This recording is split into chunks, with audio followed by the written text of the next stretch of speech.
बिस्मिल्लाहिर्रहमानिर्रहीम। अस्सलाम वालेकुम स्टूडेंट्स, उम्मीद है आप सब लोग खैरियत से होंगे। मैं फर्स्ट ईयर के चौथे चैप्टर का दूसरा लेक्चर जो है वो देने जा रहा हूँ। पिछले लेक्चर में आपने काइनेटिक मॉलिक्यूलर थ्योरी पढ़ी थी। आज हम उसकी मैथमेटिकल इक्वेशन देखे थे।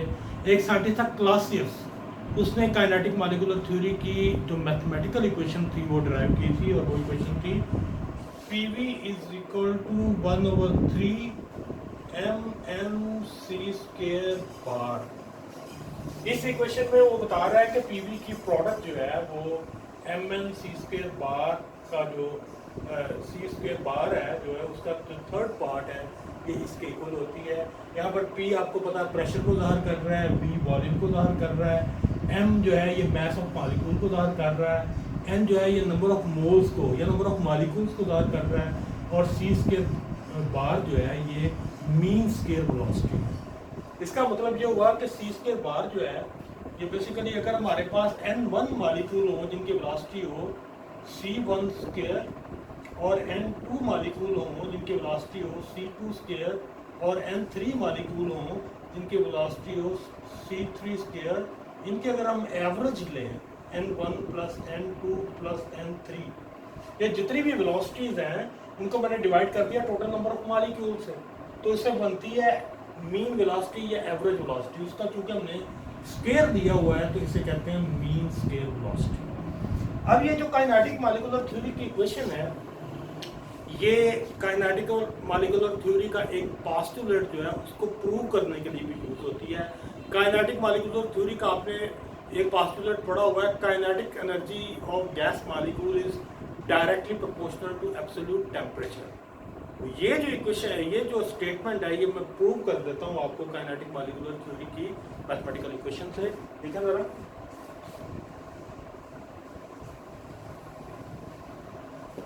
पीवी जो है ये जनरल गैस इक्वेशन में आप जानते हैं PV is equal to nRT।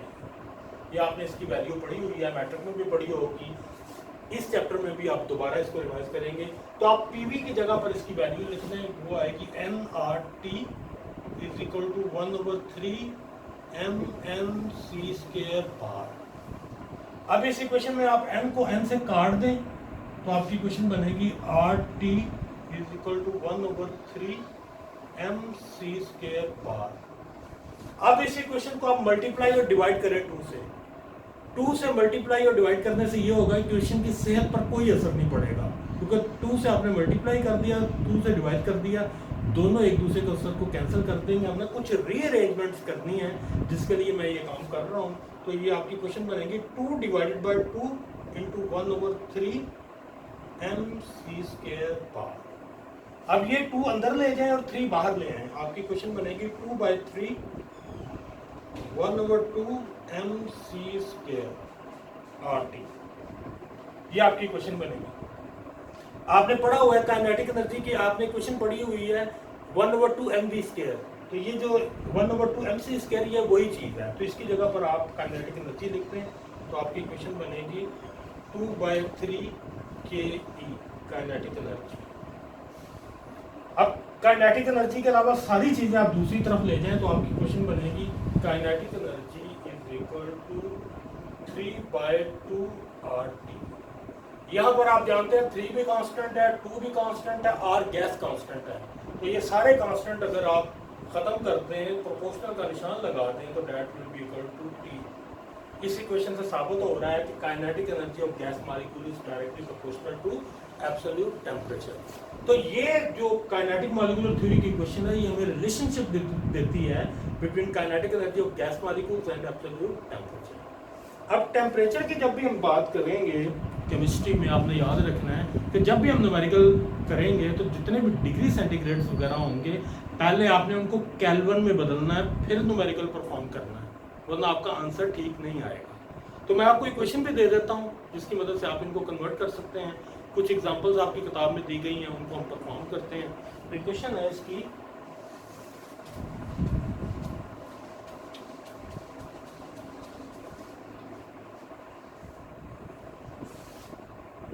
Kelvin is equal two degree centigrade plus 273। यानी आपको जो भी डिग्री सेंटीग्रेड की वैल्यू दी जाए, फर्ज करें 15 डिग्री सेंटीग्रेड मैं कह रहा हूँ, आपने इसे केल्विन में बदलना है तो इसमें 273 को आप ऐड कर दो। और अगर आप केल्विन को डिग्री सेंटीग्रेड में बदलना चाहते हैं तो 273 को आप इधर में आपकी इक्वेशन बनेगी degree centigrade equal to K minus 273, ये आपकी इक्वेशन बनेगी। तो आगे चलते हैं, हम कुछ न्यूमेरिकल्स करते हैं। यहाँ पर आपकी किताब में कुछ एग्जांपल्स दी गई हैं, उन एग्जांपल्स को हम परफॉर्म करते हैं। देखें जी, ये एग्जांपल 1 है, convert the following Celsius temperature to Kelvin temperature. ए देखें जी, ए है आपका -132 डिग्री सेंटीग्रेड। तो इस फार्मूले में आप इसकी वैल्यू लगाएं तो ये आएगा -132 डिग्री प्लस 273 और आपका आंसर जो आएगा 141 के। ये केल्विन में मैंने बदल दिया है। दूसरी वैल्यू देखें जी जरा, 96 डिग्री सेंटीग्रेड है।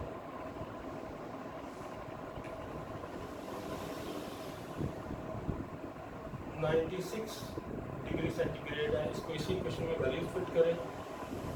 96 plus 273 that will be equal to 369 K. 369 K. तीसरी आप देखें जी value 0 degree centigrade, 0 plus 273 is equal to 273 K, यानी जो 0 डिग्री सेंटीग्रेड है ये 273 केल्विन के बराबर है। नेक्स्ट देखें जी, -12 है डी,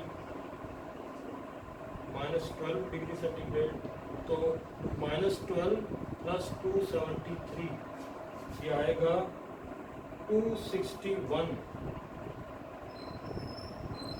के। और लास्ट आपका न्यूमेरिकल जो है वो ई पार्ट है 148, तो 148 plus 273 that will be equal to 421 K. जी ये सारे न्यूमेरिकल्स पूछे, ये थे डिग्री सेंटीग्रेड को केल्विन में बदलने के। अब उससे दूसरे भी न्यूमेरिकल दिए हुए। एग्जांपल 2 में आपने केल्विन का जो टेम्परेचर है उसको वापस कन्वर्ट करना है डिग्री सेंटीग्रेड में, यानी ये वाला फार्मूला आप यूज करेंगे। तो मैं वो भी करता हूँ आपके सामने।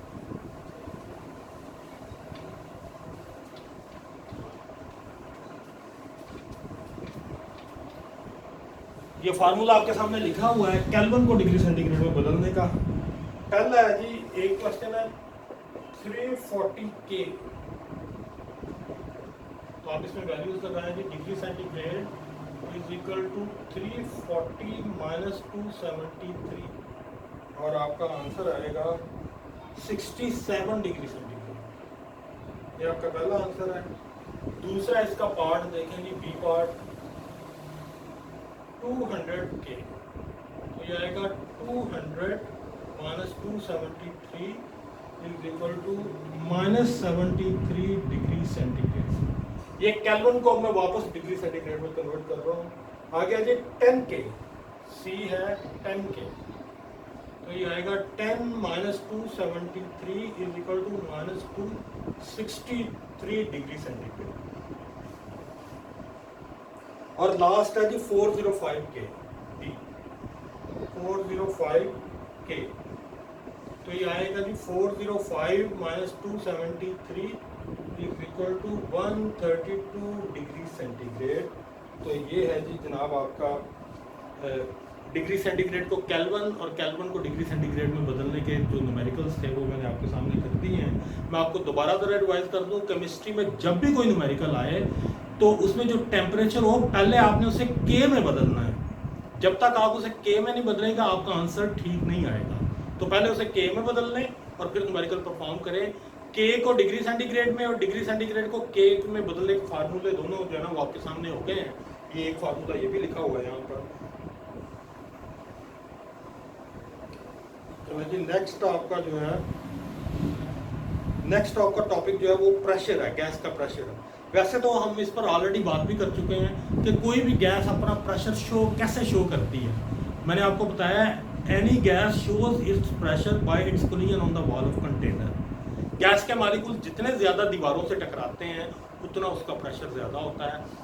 गर्मियों में चूँकि टेम्परेचर हाई होता है तो गैस के मालिक्यूल ज़्यादा ज़ोर से और ज़्यादा तादाद में दीवारों से टकराते हैं, तो इसी वजह से हम कहते हैं कि गर्मियों में गैस का प्रेशर ज़्यादा होता है, सर्दियों में कम होता है। तो जो प्रेशर है ये आपको पता है, ये यूनिट है, pressure is basically force per unit area. ये इसी से हम इसका एसआई यूनिट भी निकाल लेते हैं और प्रेशर के बाकी यूनिट भी हम निकाल लेते हैं। Pressure is equal to force per unit area, और फोर्स का यूनिट आप जानते हैं न्यूटन होता है और पर यूनिट एरिया जो होता है मीटर स्क्वायर है। तो यही एसआई यूनिट है प्रेशर का, न्यूटन पर मीटर स्क्वायर। ये एसआई यूनिट है प्रेशर का, लेकिन प्रेशर के कुछ और भी यूनिट जो हैं वो बहुत फेमस जो हैं, वो कॉमनली यूज होते हैं। ये जो 1 न्यूटन पर मीटर स्क्वायर है इसे हम पास्कल भी कहते हैं। और सबसे जो फेमस यूनिट है एसआई यूनिट जो कॉमनली प्रेशर का यूनिट यूज होता है वो एटमॉस्फेयर है, 1 atm।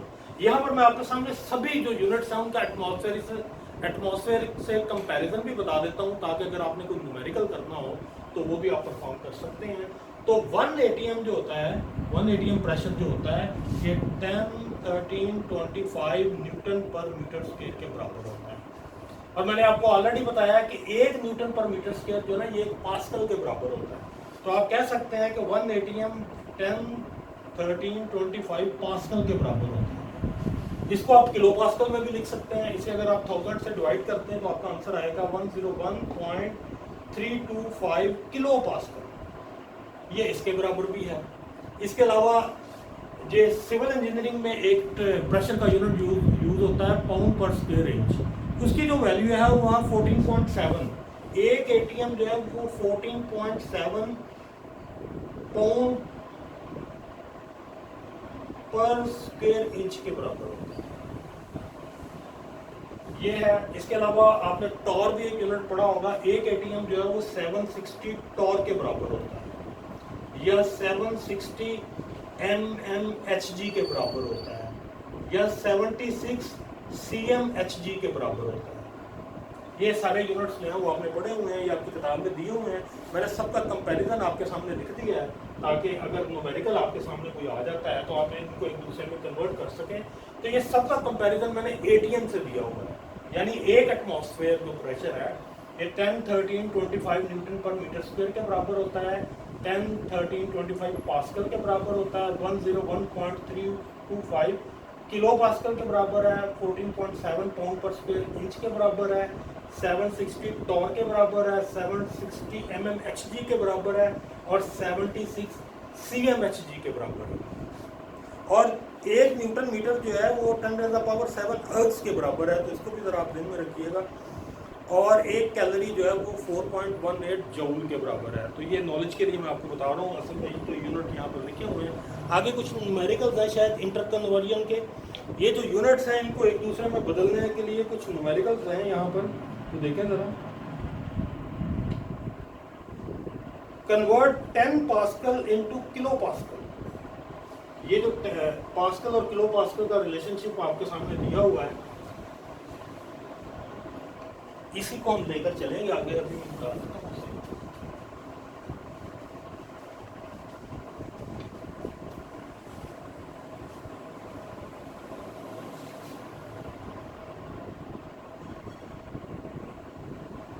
10 पास्कल को आपने बदलना है किलो पास्कल में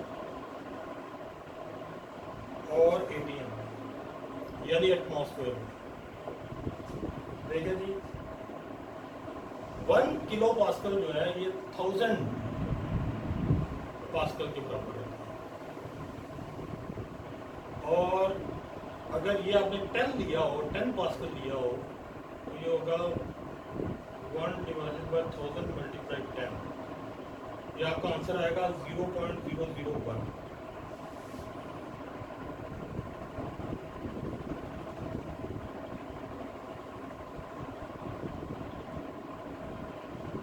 ये रिलेशनशिप 0.01